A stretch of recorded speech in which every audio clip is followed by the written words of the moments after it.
তাইলে লতা, হ্যাঁ ভাইয়া, এই যে কয়েকদিন আগে দেখলাম তোমার অপারেশনের বিষয়টা, টাকা পয়সা কোন আপাজানি দিয়েছে? হ্যাঁ আসলে আমার অপারেশন বিষয়ে টাকা হচ্ছে দিয়েছে, যে জোসনা আপু বাহিরে থাকে। তো দেখলাম ওই যে কামরুল ভাই ভিডিও, হ্যাঁ কামরুল ভাইয়ের ভিডিওতে আমাকে দিয়েছিল, কাউসারকে অনেকেই তো দিয়েছিল। দিয়েছে দেখলাম, অনেক টাকা আমাকে দিয়েছে। শুধু দেয় নাই, কাউসারকেও টাকা দিয়েছে আপুটা। তারপর অন্ধ কাজে কাউসারের হয়েছে কি তুমি জানো?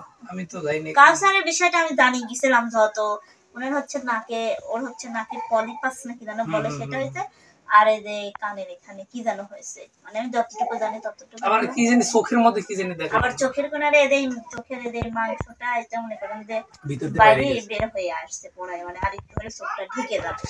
তো এটা অপারেশন করার জন্য 2 লাখ টাকার কথা নাকি বলছে, সেটা আমি দেখলাম, শুনলাম। 2 লাখ? হ্যাঁ সেটার কথা বলছে অপারেশন মরণ করাবে? ভাই চ্যানেল আমি দেখলাম আর কি। এখন আমাদের আমার কাছে তুমি তো তো যেমন গেছিলা, বললো তুমি না তো 2 লাখ স্পটে, টাকা। তুমি তো ওদের বাড়িতে গেছিলা। ও হ্যাঁ গেছিলাম। ওদের তো মনে হয় একবার আর্থিক অবস্থা তেমন ভালো না। আর্থিক অবস্থা বলতে ধরেন আর্থিক অবস্থা ভালো নেই, তারপরে ভালো আছে, তবে মোটামুটি আছে। তবে অপারেশনটা করাটা ওর জরুরি, কারণ ছেলে মানুষ, এখন যে ছোট মানুষ বিয়ে টিয়ে করে, ছেলে মানুষ মেয়ে মানুষ তো বড় কথা না, তবে ওর মনে রোগ করেন তো দ্রুত রোগ পুষে রাখা যাবে। চোখের অপারেশনটা করা দ্রুত। আমি সেদিন দেখলাম একটা ভিডিওতে, এই যে ডাইন চোখ না বাম চোখে ভিতর দিয়া, এই চোখে ভিতর দিয়া মাংস মানে চোখের উপর দিয়া বের হয়ে আইছে। বের হয়ে আসছে। আমি গেছিলাম, আমি দেখি নাই, দেখে ভালোই, ব্যবহারটা ভালোই, ছেলেটা ভালোই, যাই হোক। কিন্তু ও গান গাইতে পারে না এখন, এই যে নাকের সমস্যার জন্য কথাই বলতে পারে না। নিঃশ্বাস নেওয়া কঠিন, নিঃশ্বাস নেয়, ওই যে কি জানো একটা আছে না, বলে যে ই দেয়, গ্যাস গ্যাস নাকি জানো বলে, ওইটা ওইটা দিয়ে নিঃশ্বাস নেবুলাইজার, ওগুলো দেয়। ছেলেটা খুবই অসুস্থ, মানে স্প্রে দিয়ে দিয়ে মানে ইয়ে করে, তাই না? কামরুল ভাই গেছিল হেল্প করতে, কিন্তু জানেনই তো কামরুল ভাই একটু কেমন মানুষ, মানে সব জায়গায় মজা করে, অনেক ভাবে মজা বাড়ি কথা কয়ে ফেলেছে। তো ওই আর কি থেকে আমার সব বিষয় নাই, না ওগুলো বিষয় না, আমরা ভালো কারো ভালো করতে যাব না, মন্দ করতে যাব। ও অসুস্থ, ওর জন্য সবাই দোয়া করবে। হ্যাঁ ওর অসুস্থ, আসলে অনেকে আমার দর্শকরা হয়তো অনেকেই চিনেন, অনেকেই জানেন, চিনে, ওকে সবাই চিনে, কাউসার। কাউসার ছোট, যেটা সবাইকে দেবর কি দেবর ভাবি যে ছোট দেওরা, এই যে ময়না সুন্দরী আপুর সাথে দেবর ভাবির পাটে গান দিয়ে তখন থেকে দর্শকরা সবাই চিনে। আসলে সে কাউসার আসলে অনেকটাই অসুস্থ। আমি আসলে সময় সংকটের কারণে আমারও যাওয়া হয়নি। আমি তবে ভিডিওতে দেখি অনেকে ভিডিও করতেছে, তো সবাই দোয়া করে যাতে কাউসার সুস্থ হয়। আমিও দোয়া করি যাতে কাউসার তাড়াতাড়ি সুস্থ হয়। কাউসার সাথে আমার একটা মাত্র প্রোগ্রাম করা হয়েছিল, সেটা গত বছর আমি কাউসার সাথে শুধু একটা প্রোগ্রাম করছিলাম, এরপরে কাউসার সাথে কোনো প্রোগ্রাম করা হয় নাই। তো তারপরেও ছোট, ওর বয়স একবারে কম, মিডিয়াতে এসে মোটামুটি ভালোই সবার কাছে গ্রহণযোগ্যতা পাইছে। তারপরেও আল্লাহ পাক ওকে সুস্থ করুক, ভালো রাখুক, এটাই আমাদের দোয়া। এছাড়া দূর থেকে এছাড়া আর কিছু হয়তো বা আল্লাহর, এছাড়া আর কিছু করার নাই, শুধু শুভকামনা রইল। এখন তোমার যে অপারেশন, কাউসারটা তো গেল, আমার অপারেশন আপু বলছিল যে অপারেশন করে ফেলা দাও, আমি টাকা তো দিছি, যদি অপারেশনে না করো তাহলে সমস্যা হবে, সবাই বলছে। তা আমি দেখলাম যে সামনে রোজার মাস, আমি রোজাটা মিস দিতে চাচ্ছি না, কারণ হায়াত মতের কথা তো আর বলা যায় না ভাইয়া। এই রোজা নাই যাতেও আল্লাহ তাআলা আমাদের ডাক দিতে পারে। কত রমজান আসতে আসতে শেষ হয়ে গেল, এই রমজান আসতে আসতে কত লোক আল্লাহর ডাকে সাড়া দিল, অনেক লোক চলে গেছে। এবার যারা রোজা করতেছে, সামনের বার অনেক মানুষ রোজা করবে না। এমন কি যে আমি এখানে আছি, সামনের বছর বাঁচবো কিনা তার কোনো গ্যারান্টি আছে? তারই মাঝে আমরা একজন বেঁচে আছি, ভাবলাম যে রোজা কয়টা করি, হচ্ছে রোজার নামাজ পড়া ঠিক মতো ইনশাআল্লাহ রোজা কয়টা করি, তারপরে হচ্ছে নামাজ কালাম পড়ো তো সব। হ্যাঁ তা তো অবশ্যই, নামাজ যদি না পড়ি তাহলে তো রোজা হবে না। আমি যদি নামাজই না পড়ি তাহলে আমার ওই আল্লাহ তাআলা দেখছে নামাজ পড়ে তো। হ্যাঁ আমি তো অবশ্যই নামাজ পড়ি সব সময়, মনে করেন যে নিতে নামাজ কালামের দিক দিয়ে ঠিক আছে, কারণ ওর আলিফের পরিবারের মানুষও নামাজ কালাম পড়ে, ওরা সবাই। ওই যে তোমার যে বড় ভাই যে ক্লিনিকে থাকে, হ্যাঁ ভাইয়া ওর সাথে কথা বলছিলাম। হ্যাঁ ভাইয়ের সাথে কথা বলছিলাম, তো ভাইয়া বললো যে তুমি যদি আজকে আসো কালকে অপারেশন করবো। আমি বললাম যে না, আমি হচ্ছে ঈদের পরে, কারণ আমি রোজা থাকবো।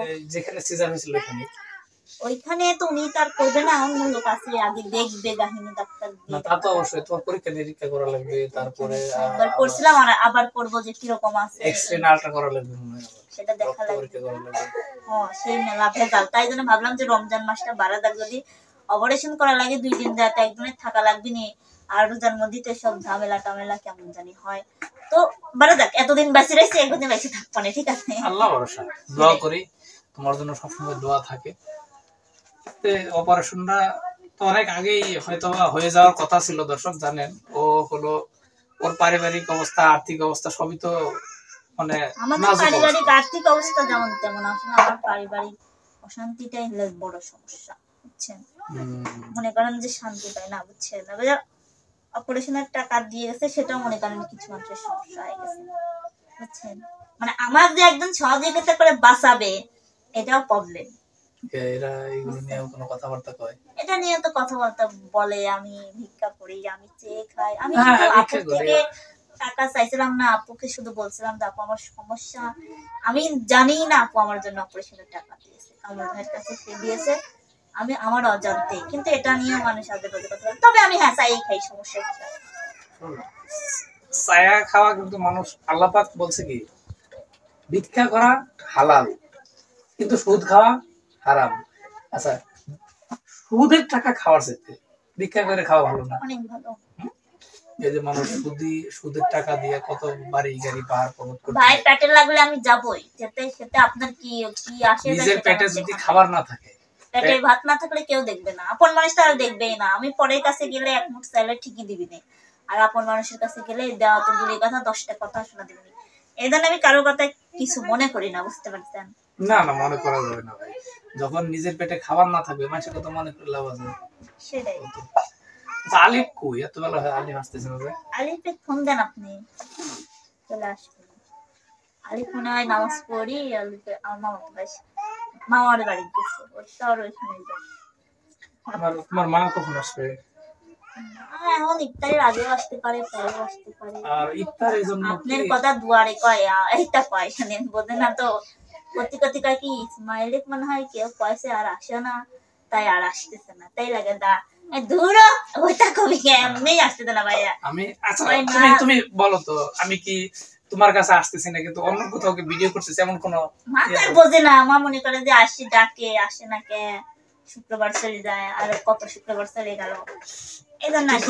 দেখো তো, আমি চ্যানেলে ভিডিও তো দেই না, 3 দিন পর পর, সর্বনিম্ন 3 দিন। অন্তত কারো কথা না জিজ্ঞেস করলে আপনারা 3 জনের কথা সবসময় জিজ্ঞেস করে।